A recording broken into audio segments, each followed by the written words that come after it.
you, Madam Chair. It's difficult for many people to differentiate advocacy pro or con on marijuana and just sort of a procedural approach to this issue, but to try and distinguish whether or not someone's for or against it to just address this moratorium. We went through this in Fullerton, and about 4 years ago went through a planning process because anyone paying attention knew that this issue was going to be before us. This original medical marijuana issue went through in 1996, and it looks like it qualified for the ballot in March of this year, but certainly there was a lot of lead up to qualifying. And my frustration is to deal with things as though they're urgent and emergencies when they're neither, and to act as though you need to color your activities under the umbrella of urgency and emergency when none of them exist. It's convenient to use those words sometimes because they become an excuse to either stall and not have to do something, or to make up for lost time because we didn't act when we could have. In reading the staff report, it appears there are 11 unpermitted medical marijuana facilities. They're unpermitted. I don't know what we're doing about them now. But the staff report suggests that the interim urgency ordinance, quote, will prevent the issuance of use permits for medical marijuana collectives. None of the existing 11 have a permit. Zero. One of them applied and then withdrew their application. So what we're being told is essentially we need an emergency ordinance so that we don't issue inadvertently any of these medical marijuana permits, I guess in the next, 39 days? And it just doesn't jive with me that there's an urgency to do something that for the last 15 years hasn't been done evidently one time. There are 11 illegally operating circumstances. Today's issue isn't to figure out what should have been done or what is being done about them, but to suggest there's an urgency to stop any rush for permits on medical marijuana seems absurd to me, since there's only been one application and that person withdrew it, and I'm not aware of any facts based on the legalization argument, pro or con, that would suggest that the medical marijuana permit issue, there'd be sort of a rush to the county hall. If it in fact is legalized, we'll have to make an arrangement to deal with it.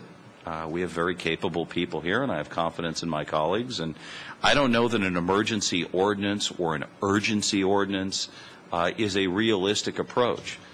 We are government of the people, for the people, and by the people, and if the people vote for something, whether we agree with it or not, we'll take responsible steps, implement appropriate regulations, and move on. And I think the rest of it is an effort by those of us who have a feeling about the end outcome of this issue to somehow affect its ability to exist in our world. The people are going to vote. They're going to make some decision.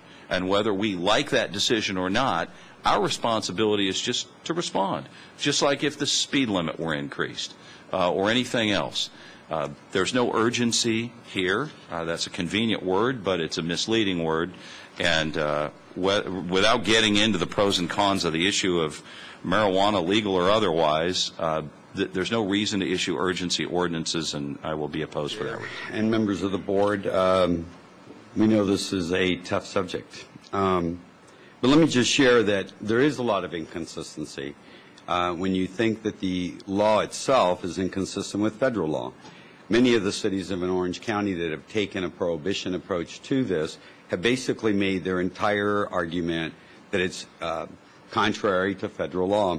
Jesse, can I ask you a question? Sure. Because I, as the mayor and council member in Fullerton, that was interesting because it came up in our discussion, and all we did was zone for it in the eventuality that we had this issue.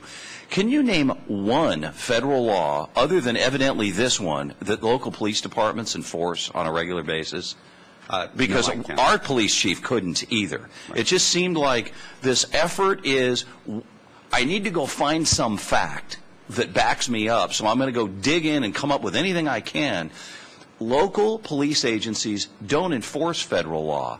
Heck, Arizona brought up the idea they were thinking about enforcing federal law, and look what happened to them. So when does enforcing the federal law become the backbone of anything we do as a county? Supervisor, I think as I've mentioned, that was the position that most of the cities in Orange County have taken when they prohibited it, that it was based on federal law and that this was contrary. Our proposal before you today is simple.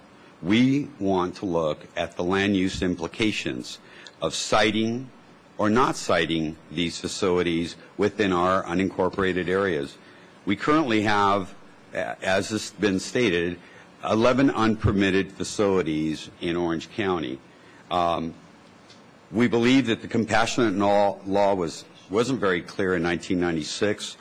We believe that in 2003 that the compassionate law actually gave a little bit more and actually gave some guidelines.